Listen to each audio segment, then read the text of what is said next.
Monday, June 28th. I'm your host, Jason Moser, and on this week's Financial Show, we've got the latest in the round of bank stress tests. Visa is moving past its failed bid for Plaid. JP Morgan is wading deeper into the mortgage market, and we'll wrap things up with a couple of stocks to watch. Joining me, as always, it's certified financial planner, Mr. Matt Frankel. Matt, how's everything going? I am doing great. It's a sunny, hot day in South Carolina. Hopefully it's at least nice out where you are. Well, it is a sunny, hot day here in Northern Virginia as well. So, I mean, hey, listen, it's summer. It should be sunny and hot, right? At least we got the pool open. And if I understand correctly, Matt, you have a pool now. Is that right? Yeah, if it gets much hotter, I might actually broadcast while I'm waiting in the pool. I want to be there for that. I want to be there for that. Give me a little heads up if that's coming down the pike, and we'll make sure to adjust the show accordingly. Matt, we had a lot of interesting news that came out through the course of last week, and let's go ahead and just get to really what is the lead story, I think, for the week. You and I both agree that the latest round of stress tests. I thought this was interesting from a number of different angles, but I mean, first and foremost, it appears like all U.S. banks. I mean, with all big banks here domestically are in pretty good shape now. I mean, given the purpose that these stress tests serve, I mean, I think we can all kind of get behind why they exist. It sounds like all 23 banks here are, according to the Federal Reserve, in pretty good shape if we run into another economic downturn. Yeah, and in a lot of ways, I feel like this was less of a headline than it has been in years past. Because when you think about it, banks have just went through an actual stress test. True. So remember at the beginning of the COVID pandemic, banks plunged more than most kinds of stocks in the market. And the reason was people didn't know if they could handle that kind of stress because the stress test the Fed puts them through was a lot milder in a lot of ways than what the COVID pandemic put them through. Yeah. For example, the stress test they just used projected a 55% drop in the stock market, which was about a little more than the S&P had. But it projected a peak unemployment rate of 10.8%. In the peak of COVID, we had an unemployment rate that was more than that.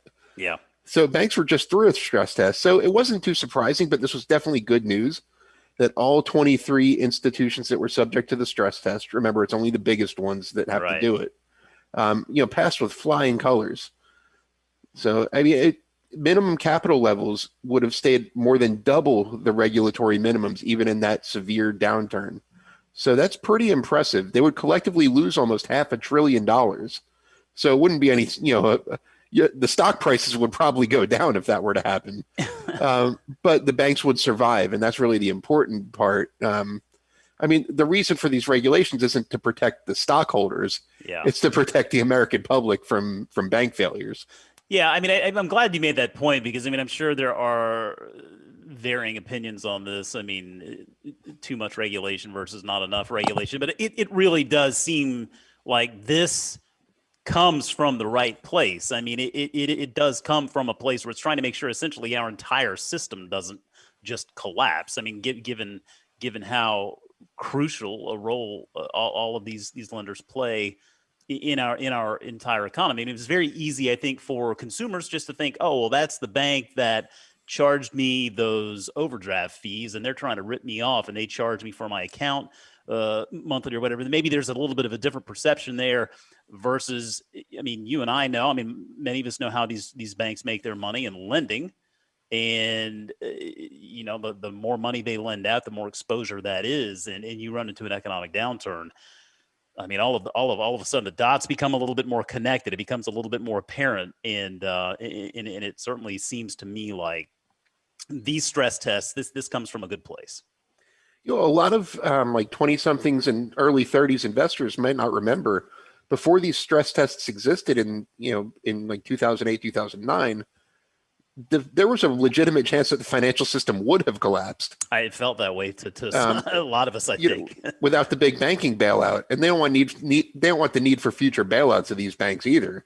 Right. So it's a really kind of necessary piece of the puzzle, and the stress tests are getting a little more flexible over time, and that's one thing I want to talk about in a minute. But in general, like this is a good thing for consumers, for the market in general. because the COVID pandemic was tougher on the economy in a lot of ways than the financial crisis was. Yeah. The financial crisis didn't make the economy grind to a halt.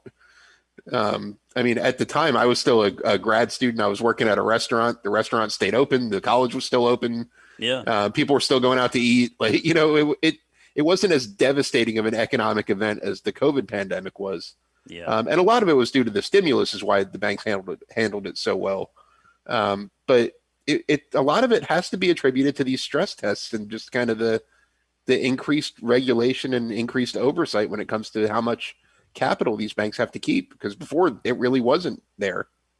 What do you think? I mean, I think the natural sort of segue with this latest round of tests. I mean, the conversation to me now pivots, at least for investors, it pivots towards something that banks are notorious for, is investments. I mean, dividends and buybacks, right? I mean, that's something where, I mean, a lot of banks, they have more or less had the freedom to be able to continue those policies, save a few, but it does feel like now, I mean, even if it's not something necessarily green lights, something that was already greenlit for many, this problem, to me, it seems like this might result in accelerating dividend growth and share repurchases.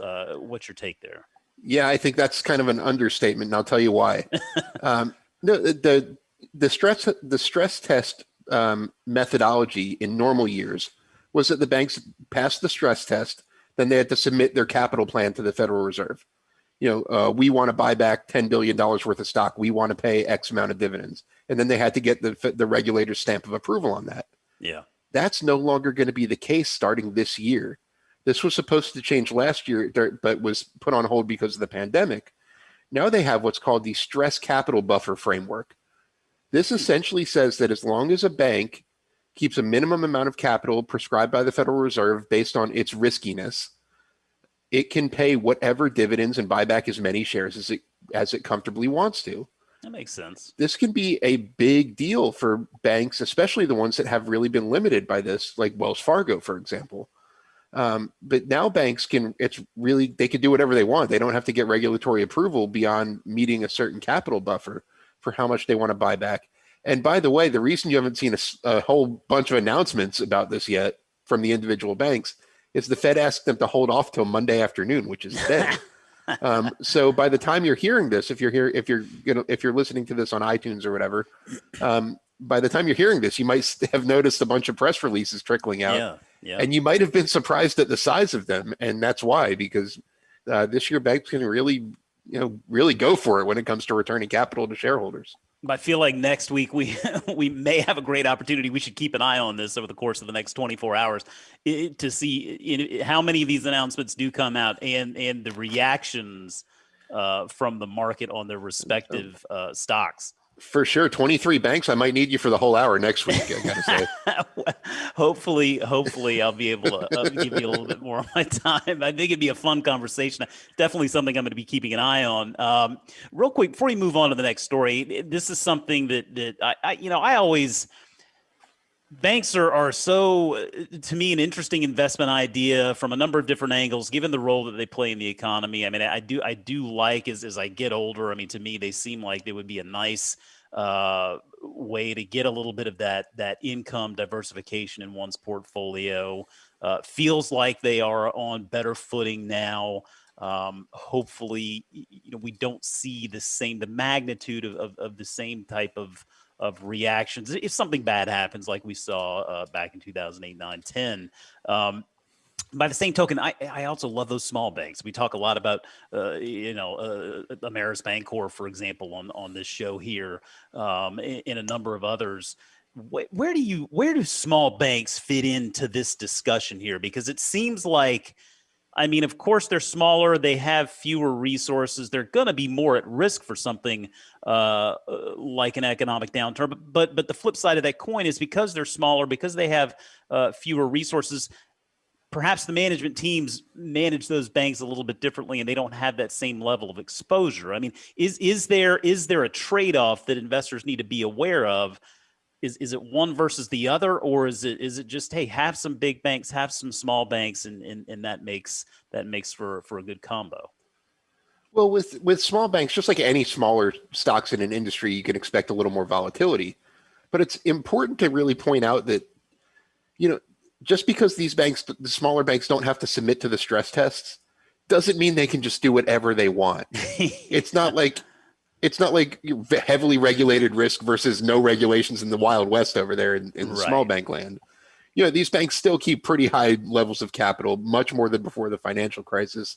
There's a whole lot of different regulations in the individual industries that are kind of adjacent to banking, like mortgages, that didn't exist before the financial crisis. So there are a lot of regulations protecting consumers, even when it comes to smaller banks. Having said that, smaller banks have higher growth opportunities. Ameris is one that you follow, I know. Live Oak, another one we talk about on the show. Live Oak. Yeah. I can make the case that either of those will double in size before JP Morgan Chase will. Yeah. So more growth potential, but that also means more execution risk in growing. So I would say more volatility, more risk opportunity. I'd say with smaller banks, it's more important to be diversified. Yeah.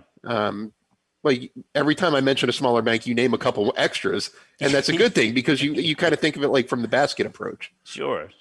Whereas like JP Morgan Chase, I would say is like an all-in. If you want to put 10% of your money in banking, you could put it all in JP Morgan Chase and make the case for doing that. Or Wells Fargo. Or Wells Fargo, or Bank of America, or any of those big ones. Yeah. They're more like standalone financial sector investments. Yeah. Whereas I wouldn't put 10% of my portfolio in Live Oak, even though I love the company. Yeah. And it's because it has a ton of growth potential, but also a ton more volatility than you could expect from some of the bigger names in the space. Well, hey, maybe an idea for a future show then, Matt, and let's just kick this around. A small bank basket. You know, maybe there's something there. Maybe we come up with a small bank basket and 5 small banks that we think are worth owning. I don't know. We'll see what the listeners think. They'll hear that suggestion. They'll chime in and we'll go from there. But what would you think? Yeah, I'd be in for that. I'd actually like to hear some basket ideas. I think that could be we could do a basket series. All right. Well, I think that'd be cool. I want to hear some basket ideas. We'll keep that in mind. And hey, listen, I mean, you already lit the fire here. We're going to get some suggestions, I'm sure, and some will be good, some will be less than good, but we'll work with what we got. And, yeah, I mean, maybe we'll come up with something. I'm a little more boring. There's only so many REIT baskets you can do. Yeah.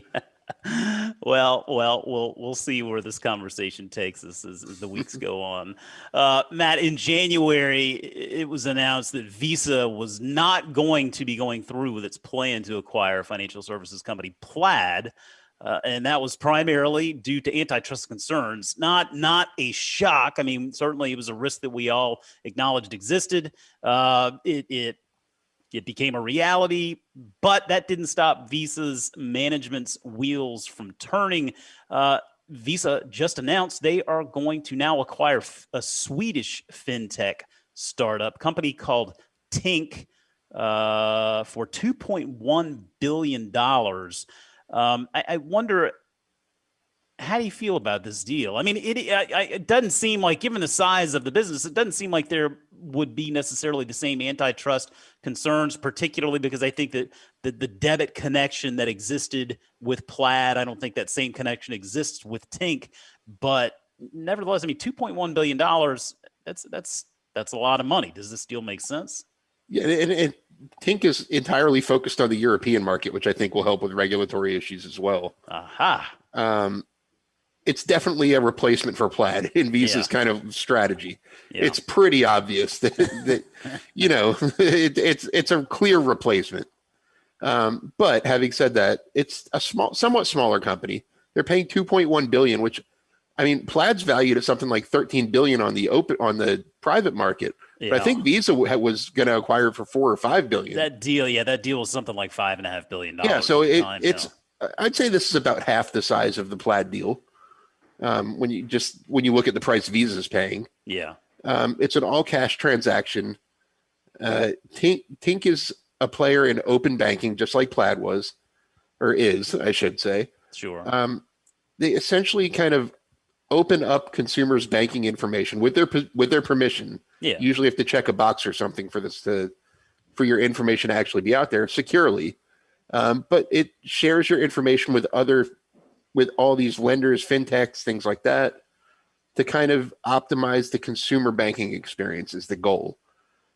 So lenders have access to financial information of potential customers that could help them, offer them better terms on loans than they would otherwise get.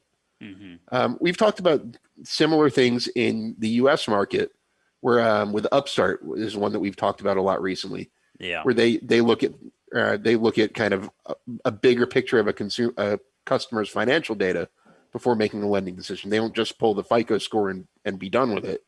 So open banking can be kind of applied to situations like that as well. Yeah. Big potential applications here. As I mentioned, Tink is and will continue to be for the time being focused on the European market, but really kind of a big part of Visa's strategy to go beyond just its core business of being a payment network. Yeah, and that's an interesting point you make in Visa trying to get past that core business. And I think that's the business that everyone is so familiar with. Is, in simplest terms, Visa is the company that owns that card that's in your wallet. MasterCard is the company that gave you that card that's in your wallet. Now, I mean, anybody that follows the payment space, that it's far more nuanced than that, and there are a number of hands in that cookie jar, so to speak. But given companies like MasterCard and Visa today, their position in the market, I mean, the conversation has been one lately of disruption. Smaller players, fintech, these types of companies, disrupting companies like MasterCard and Visa and rendering them, quote unquote, obsolete. Now, I tend to think that's extremely short-sighted. I think that's a very short-sighted view. And part of the reason why I think that is because of just what we're seeing right here. We're seeing it with MasterCard. We're seeing it with Visa. They're making these little bolt-on acquisitions as they go along in order to build out that strategy and become more things to more people. And I think that what some may not think about fully is that when they make an acquisition like this, I mean, it just immediately plugs into this massive network. I mean, you look at businesses with massive networks. I mean, look at Facebook, for example, or I mean, look at Netflix. I mean, companies where even if you saw a mass exodus of users, it still, at the end of the day, isn't going to meaningfully dent the total number of people that are using those networks. And when you have that network, I mean, it gives you the ability to really do a lot of different things. I mean, I look at companies like Visa and MasterCard. To me, they seem just as relevant today. And these are the types of acquisitions that should keep them relevant for the foreseeable future. But I don't know. Do you feel like these are businesses do you think they're going to be regulated out of the market or disrupted out of the market? Yeah, I mean, Visa's biggest obstacle to growing through acquisition is regulation. We saw that with the Plaid acquisition. Of course. Visa could afford to buy Square if it really wanted to. Sure. It couldn't get approval to do that. I would imagine antitrust concerns would be abound there, yeah. So Visa has cited a $185 trillion global payments market, and that includes things that they're not involved in yet, like person-to-person payments, like business-to-business transfers, things like that. So they want to kind of branch out from their core business. Regulation is an obstacle, but these businesses are acquiring become infinitely more valuable under Visa's umbrella, like you mentioned. Yeah. How much more valuable do you think Instagram became when Facebook took it over? I mean, it's almost impossible to even quantify. And that was a $1 billion acquisition. And now, I mean, Facebook really is, I mean, it's Instagram for all intents and purposes. Right. And I mean, or YouTube when Google acquired it. Yep. Another good one. I mean, there's a bunch of examples like that where a business might have seemed like a pretty hefty price tag to pay for a startup, quote unquote. But how much more valuable does it become under that, Instagram paired with Facebook's 2 billion users or whatever? Yeah. It becomes Facebook. Yeah. It's a pretty kind of crazy concept that, Visa can acquire a small company and it's instantly creating billions of dollars in value. Yeah. Because it's open, right? And Visa's network is enormous. Yeah, yes, it is. I mean, that's. Yeah, I mean, how universal is Visa acceptance in businesses in the U.S. now? Yeah, I think that's a very difficult thing to disrupt. A powerful and widespread network. Yeah, I mean, I've gone 3 months at a time without using cash, and one of the big reasons is companies like Visa and MasterCard. Yeah, that's right. So I take that as you will, but I think it's a step toward diversification. I don't know especially for U.S. consumers. I don't know how significant this is going to be, just because it's a European-focused business. Right. But it's definitely a step toward them diversifying. Yeah. Yeah. Well, and a good reminder. I mean that there's a whole lot going on outside of the U.S. Right. I mean, it's a global market opportunity, and so it's always important to remember that. JP Morgan in the news recently, Matt, and it is because of investments they're making in what looks like is described a private label mortgage exchange.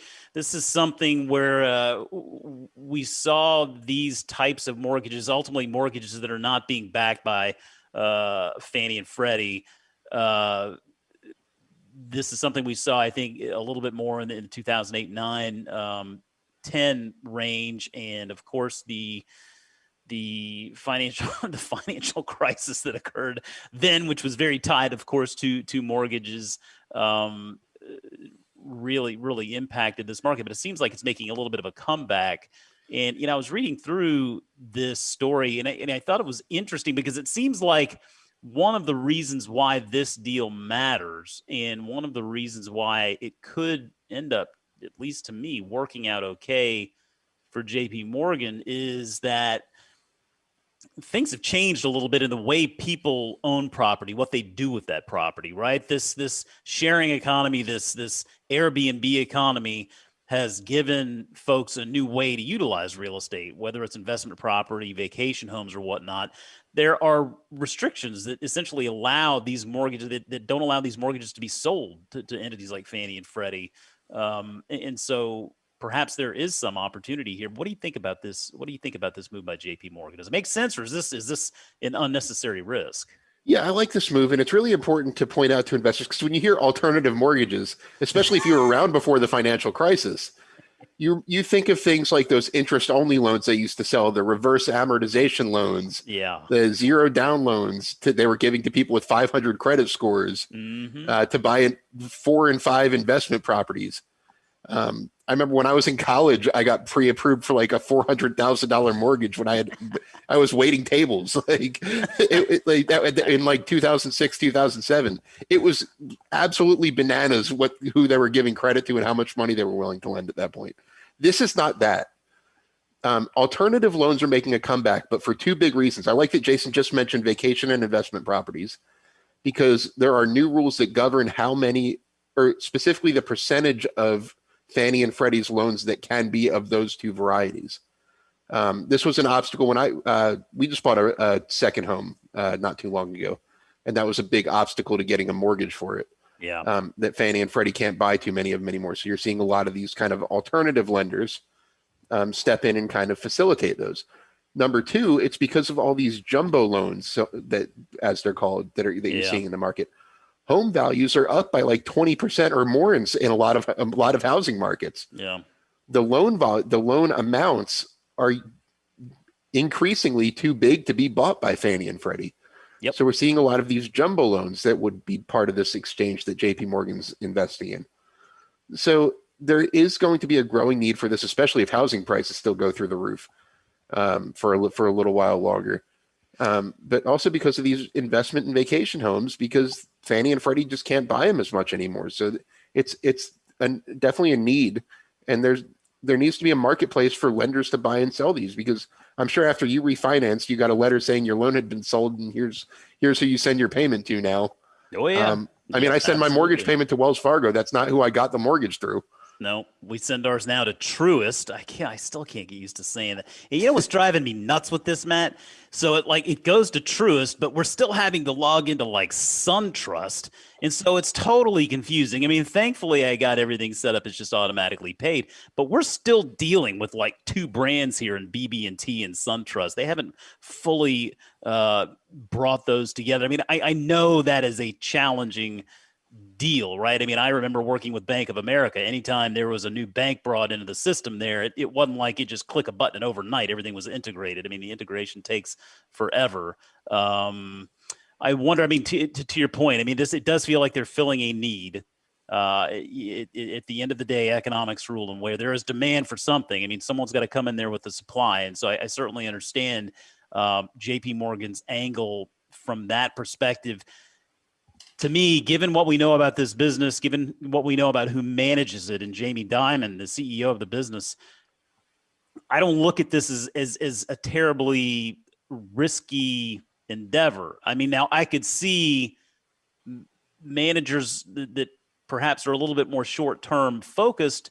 It does seem like it could be a little bit risky, making some bad decisions, kind of like insurance companies that are more patient and just don't chase business. And over the longer period of time, you see that through their coverage ratio. It shows that they're efficient operators writing good business, whereas insurance companies that chase bad business, that pans out in the numbers eventually. I think really I'd be concerned with banks chasing bad business, so to speak, in this market.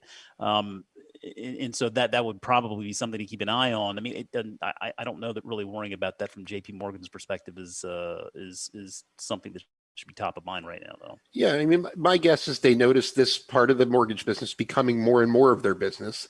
Yeah. Like I said, the jumbo loans especially are really becoming more of a part of the business. And they just kind of wanted to get ahead of the trend is kind of my feeling on why they made this investment. Yeah. I mean, they don't want this to happen without them if this becomes like a real big part of the mortgage market. Yeah. So they're getting in on the ground floor. Yeah, and the jumbo mortgage, I mean, that's a really good point because that partly is a function of the market itself. And as valuations rise, those jumbo ceilings need to rise as well, or else you're just going to have fewer and fewer people that can even participate in the market to begin with. And I mean, we've lived up here in Northern Virginia for, I don't know, 11 plus years or something. And it seems like every year that jumbo rate just continues to go up and up and up. And that your area is jumbo mortgage central over there. Really, it really is. That's just the standard almost as opposed to the exception.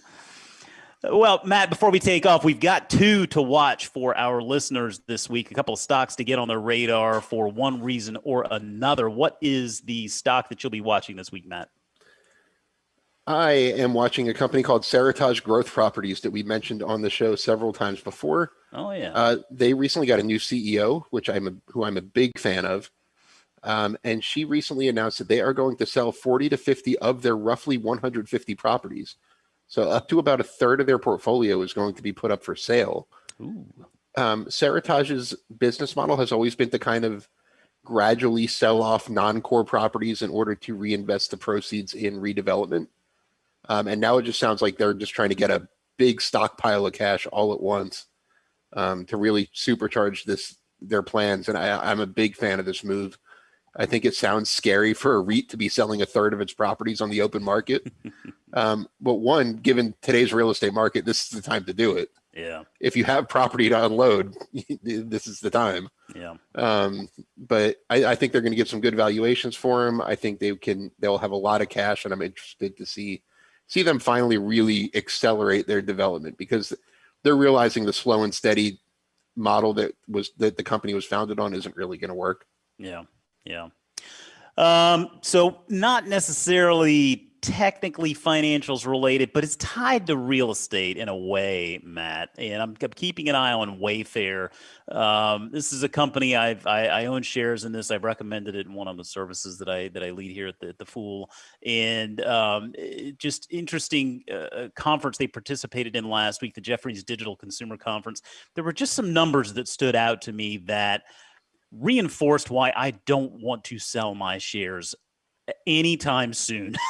They talk about their market opportunity, the total available market they're addressing between Europe and North America at $840 billion with about a 50-50 split there in both regions. So I think it's just, that total addressable market, total available market. I mean, that doesn't necessarily mean they're chasing that entire pie, right?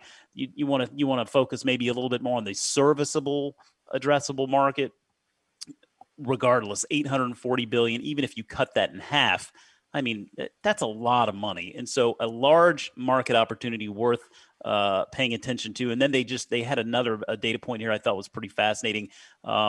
American savings accounts had gone from $800 billion pre-pandemic levels to over $3 trillion post-pandemic with all of the stimulus and assistance that folks have been receiving over the past year. So certainly feels like there may be some pent-up demand out there. And it also feels like Wayfair is going to be one of those networks that really helps provide for what folks want. And I mean, you and I know that shopping for the home is a never-ending endeavor, Matt. It never stops. So I think Wayfair is one worth keeping an eye on. But Matt, I think that's going to do it for us this week. I really appreciate you jumping in here as always. Great stuff on the stress tests, and we'll keep an eye on what those banks are doing later on during the week to see if there's any story we need to pick back up on next Monday. All right. Always fun to talk to you. All right, folks, remember you can always reach out to us on Twitter at MF Industry Focus, or you can drop us an email at industryfocus@fool.com. As always, people on the program may have interest in the stocks they talk about, and the Motley Fool may have formal recommendations for or against, so don't buy or sell stocks based solely on what you hear. Thanks, as always, to Tim Sparks for putting the show together for us. For Matt Frankel, I'm Jason Moser. Thanks for listening, and we'll see you next week.